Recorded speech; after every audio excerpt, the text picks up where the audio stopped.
বাংলাদেশে গ্রাম অঞ্চলের মা বোনদের মধ্যে সবচেয়ে বেশি দেখা যায় যে সাহারি খানার ক্ষেত্রে ওনারা খুবই বেশি উদাসীন।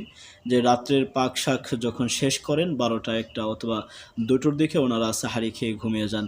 আর ইফতারের সময় এতই বেশি উদাসীন যে ইফতারের আজান হয়ে গেছে, সাইলেন্ট দিচ্ছে, ওনাদের আসলে ইফতার করার কোনো খেয়াল থাকে না, অথবা শুধু পানি দ্বারা ওনারা ইফতারটা সেরে নেন।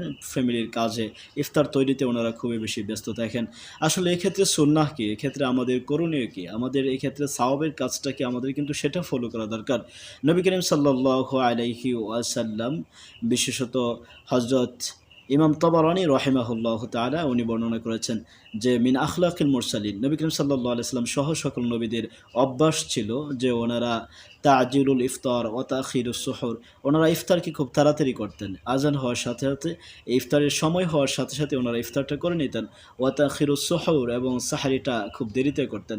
নবী সাল্লাল্লাহু আলাইহি ওয়াসাল্লাম সাহারিটা কতটুকু দেরিতে করতেন? হযরত যায়েদ ইবনে সাবিত রাদিয়াল্লাহু তাআলা আনহু থেকে একটি বর্ণিত হাদিসের মধ্যে আমরা এটি জানতে পারি। বুখারীতে এই হাদিসটি বর্ণিত হয়েছে যে যায়েদ ইবনে সাবিত রাদিয়াল্লাহু তাআলা আনহু তিনি বলেন যে তাসাহারনা মা রাসূলিল্লাহি সাল্লাল্লাহু আলাইহি ওয়াসাল্লাম, আমরা নবী সাল্লাল্লাহু আলাইহি ওয়াসাল্লামের সাথে একদিন সাহারি করলাম। সুম্মা কামা ওয়া সাল্লা, নবীজি কি করলেন? দাঁড়িয়ে গেলেন, অতঃপর নামাজ পড়লেন। রাবি বর্ণনাকারী ব্যক্তি হযরত যায়েদ ইবনে সাবিতকে তিনি প্রশ্ন করেছিলেন যে কাম কানা বাইনাস সুহুর ওয়াল আযান, আযান এবং সাহারির মাঝে কতটুকু সময় বিলম্ব ছিল?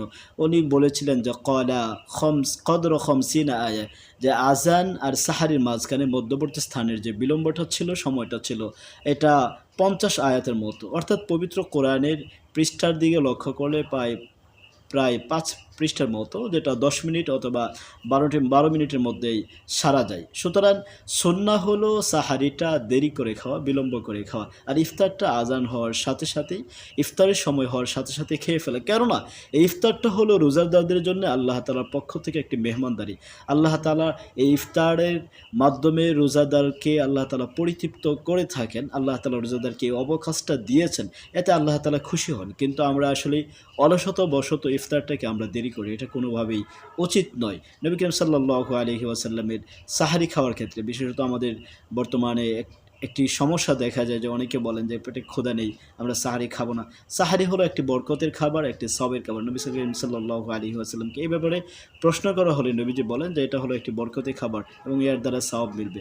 সুতরাং আমাদের সকলের উচিত সাহারিটাকে বিলম্ব করে খাওয়া, অল্প হলেও সাহারির মধ্যে খাওয়া, আর ইফতারটাকে খুব তাড়াতাড়ি করে সময় হওয়ার সাথে সাথে ইফতারটা করে নেওয়া। না হয় এটা আল্লাহ তাআলা, আসলে আমার তো ভয় হয় যে আল্লাহ এতে রাগান্বিত হয় কিনা। মা বোনদের